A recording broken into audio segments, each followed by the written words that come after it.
afrocolombianidad y educación. Hablar de educación tiene un espectro muy amplio en cuanto a enseñanza y proceso de aprendizaje se refiere. Pero, ¿qué tanto se habla en el país sobre la enseñanza y los procesos de aprendizaje en las comunidades afrocolombianas? ¿Qué planes de acción se han planteado o ejecutado los últimos 30 años alrededor de la educación para los afrocolombianos?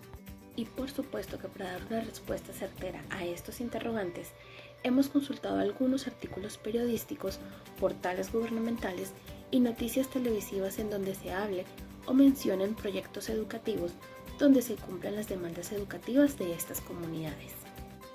Si tenemos en cuenta la información obtenida de los artículos, de los portales y de las noticias televisivas, realmente este tema carece de mucha investigación y existen muy pocas acciones adoptadas a favor de estas comunidades en sus procesos educativos. Mas, sin embargo, y muy a pesar de la poca información que se puede obtener, el portal de Mineducación hace mención de un pequeño avance en materia de educación de las comunidades afro.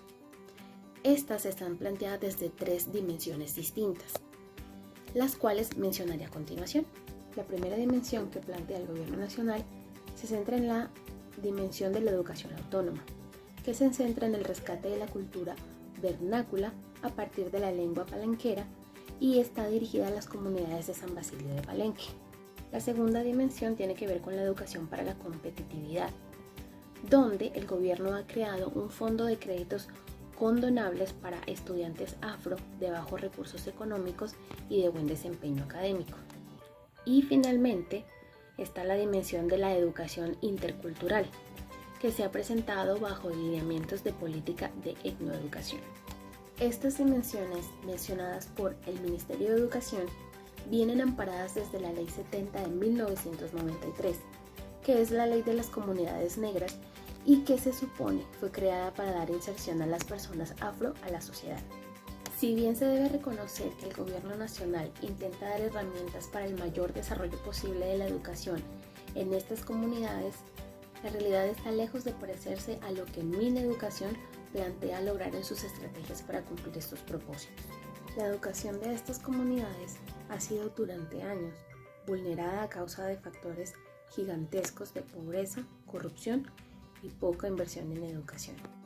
El artículo sobre la educación en el Pacífico frente al contexto territorial da cuenta de estas situaciones al mencionar que el acceso a la educación para los jóvenes en el Pacífico se trunca muchas ocasiones debido a la falta de oportunidades educativas, la pobreza, la presión para iniciar a trabajar, el conflicto y la violencia.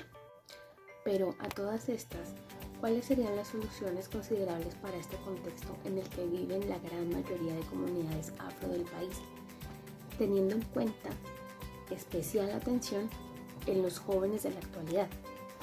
Una solución viable es en principio hacer una apropiada inversión en educación, en donde se puedan crear instituciones que ofrezcan calidad educativa a sus estudiantes y les permita desarrollar a plenitud sus habilidades académicas.